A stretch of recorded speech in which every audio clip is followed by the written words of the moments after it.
അതെ, മുതിര കൊണ്ടുണ്ടല്ലോ ഒരു കിടിലൻ ഒഴിച്ച് കറി ഉണ്ടാക്കിയാലോ. അതും ബ്രേക്ക്ഫാസ്റ്റിൻ്റെ കൂടെയും ചോറിൻ്റെ കൂടെയൊക്കെ കഴിക്കാൻ പറ്റുന്ന ഒരു അടിപൊളി റെസിപ്പിയാണ് കേട്ടോ. എല്ലാവർക്കും മത്സ്യ ഫാമിലിയുടെ പുതിയ വീഡിയോയിലേക്ക് സ്വാഗതം. അപ്പോൾ എല്ലാവരും സുഖമായിട്ടിരിക്കുമെന്ന് വിശ്വസിക്കുന്നു. ഈ മുതിര എന്ന് പറയുന്നത് ചില്ലറക്കാരനൊന്നും അല്ല കേട്ടോ. ഒരുപാട് പോഷക സമൃദ്ധമാണ്. നമ്മുടെ ശരീരഭാരം കുറയ്ക്കുവാനും ഹൃദയാരോഗ്യം മെച്ചപ്പെടുത്താനും പ്രമേഹവും കൊളസ്ട്രോളും നിയന്ത്രിക്കാനും ഒക്കെ മുതിര നമ്മളെ സഹായിക്കുന്നുണ്ട്. കൂടാതെ തന്നെ ശരീരത്തിലെ പ്രതിരോധ ശേഷി കൂട്ടുവാനും മുതിരയെ കൊണ്ട് സാധിക്കും കേട്ടോ. നമ്മളിവിടെ ഒരു ചെറിയൊരു ബൗൾ നിറച്ച് കുതിർത്ത മുതിര എടുത്ത് വെച്ചിട്ടുണ്ട്. അപ്പോൾ തലേ ദിവസം തന്നെ ഒന്ന് കഴുകി വെള്ളത്തിൽ കുതിർക്കാനായിട്ട് വെക്കണം. അപ്പോൾ ഇത് രാവിലെ ആകുമ്പോഴത്തേക്കും ഈ ഒരു രീതിക്ക് കിട്ടും കേട്ടോ. ഇനി നമുക്ക് ആദ്യം ഇതൊന്ന് വേവിച്ചെടുക്കണം കേട്ടോ. അപ്പോൾ ഞാനിവിടെ ഒരു ചെറിയൊരു മൺകലത്തിലാണ് വേവിച്ചെടുക്കുന്നത്. അപ്പോൾ നമ്മൾ മുതിര അതിലേക്ക് തട്ടി അത് വേവാൻ ആവശ്യമായിട്ടുള്ള കുറച്ച് വെള്ളവും വെച്ച് നമുക്ക് പിന്നെ ഇതിന് വേണ്ടിയിട്ടുള്ള ഉപ്പും കൂടെ ഒന്ന് ഇട്ട് കൊടുക്കാം. അപ്പോൾ ഇതെല്ലാം കൂടെ ഇട്ടിട്ട് നമുക്കൊന്ന് വേവിക്കണം. അപ്പോൾ നമ്മളിത് കുക്കറിൽ വേണേലും വേവിച്ചെടുക്കാം. കുക്കറിലാണ് ഉപയോഗിക്കുന്നതെങ്കിൽ ഒരു 5 or 6 വിസിൽ ശബ്ദം കേൾക്കുന്നത് വരെ ഒന്ന് വേവിക്കണം കേട്ടോ. അപ്പോൾ നമ്മളിതൊന്ന് ഗ്യാസിലേക്ക് വെച്ച് കൊടുക്കുകയാണ്. ഗ്യാസ് അടുപ്പായതുകൊണ്ട് തന്നെ മൺപാത്രം ആയതുകൊണ്ട് തന്നെ നമ്മൾ തീ വളരെയധികം കുറച്ച് വെച്ചിട്ട് വേണം വേവിച്ചെടുക്കാനായിട്ട്.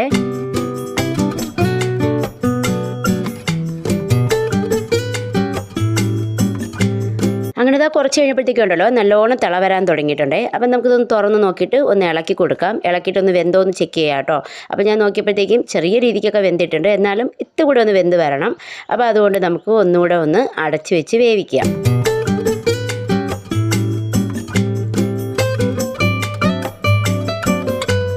നമ്മുടെ മുതിര വെന്ത് കിട്ടുന്ന സമയം കൊണ്ടുണ്ടല്ലോ നമുക്ക് ഈ കറിക്ക് വേണ്ടിയിട്ട് ഒരു അരപ്പുണ്ടാക്കാം. അപ്പോൾ അതിന് വേണ്ടിയിട്ട് തേങ്ങയും പുളിയും മഞ്ഞൾപ്പൊടിയും ജീരകവും ഒരു 4-5 കൊച്ചുള്ളിയും പിന്നെ കറിവേപ്പില എടുത്തിട്ടുണ്ട്. ഞാൻ മുളക് പൊടിക്ക് വരെ വലിയൊരു വറ്റൽ മുളകാണ് എടുത്തിട്ടുള്ളത്. അപ്പോൾ നമ്മുടെ എരിവിനനുസരിച്ച് അതും ചേർത്ത് കുറച്ച് വെള്ളം കൂടി ഉപയോഗിച്ച് നല്ലൊരു രീതിയിൽ പേസ്റ്റ് രൂപത്തിലൊന്ന് അരച്ചെടുത്ത് വയ്ക്കാം കേട്ടോ.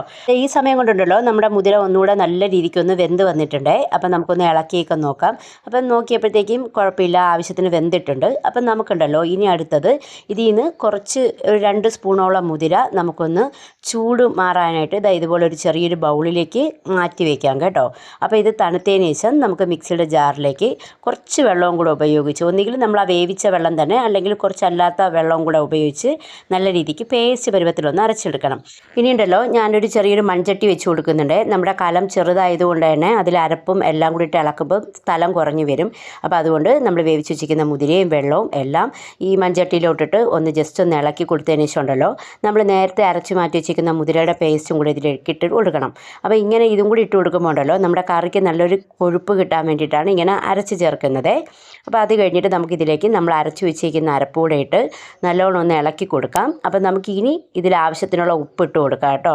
അപ്പോൾ ഉപ്പ് ആവശ്യത്തിന് ഇട്ട് കൊടുത്തതിന് ശേഷം നല്ലോണം ഒന്ന് ഇളക്കിക്കൊണ്ടേയിരിക്കുക. ഈ കറി ഒന്ന് തിളച്ച് വരുന്നവരെ ഒന്ന് ഇളക്കിക്കൊണ്ടേയിരിക്കണം കേട്ടോ.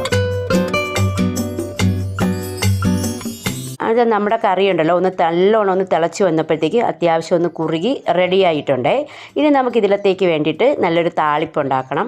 അപ്പോൾ അതിന് ഞാനത് ചെറിയൊരു പാന് വെച്ച് ചൂടായി വന്നപ്പോഴത്തേക്കും ഉണ്ടല്ലോ കുറച്ച് വെളിച്ചെണ്ണ ഇട്ട് കുറച്ച് കടുക് ഇട്ട് പൊട്ടിച്ചിട്ട് നല്ലൊരു ഉണക്കമുളകും കൂടി ഇട്ട് കൊടുത്ത് കുറച്ച് കുഞ്ഞുള്ളി അരിഞ്ഞതും ഇട്ട് കറിവേപ്പിലയും എല്ലാം കൂടി ഇട്ടിട്ട് നമുക്കിത് നല്ല രീതിയിലൊന്ന് വഴറ്റിയെടുക്കണം കേട്ടോ. അപ്പോൾ ഇതിൻ്റെ ഒക്കെ കളറൊന്ന് മാറി വരുമ്പോഴത്തേക്കും ഒരു ചെറിയ സ്പൂണ് മുളക് പൊടി ഇട്ട് കൊടുക്കുന്നുണ്ട്. അത് നല്ലൊരു കളർ കിട്ടാൻ വേണ്ടിയിട്ടാണ്. ഇപ്പം തന്നെ കണ്ടില്ലേ നമ്മുടെ ആ താളിപ്പൊക്കെ വേറെ തന്നെ ഒരു കളറായിട്ടുണ്ട്. ഈ സമയം കൊണ്ട് നമ്മുടെ കറിയൊക്കെ ഇവിടെ നല്ല കുറുകി അടിപൊളിയായിട്ട് വന്നിട്ടുണ്ട്. അത്യാവശ്യം നല്ല തിക്കായിട്ട് വന്നിട്ടുണ്ട്. അപ്പോൾ ഇനി നമുക്കിതിലേക്ക് നമ്മൾ താളിച്ച് വെച്ചേക്കുന്ന എല്ലാം കൂടെ ഒന്ന് ഒഴിച്ചു കൊടുക്കാം. അങ്ങനെ നമ്മുടെ അടിപൊളിയായിട്ടുള്ള മുതിരക്കറി റെഡിയായി വന്നിട്ടുണ്ട്.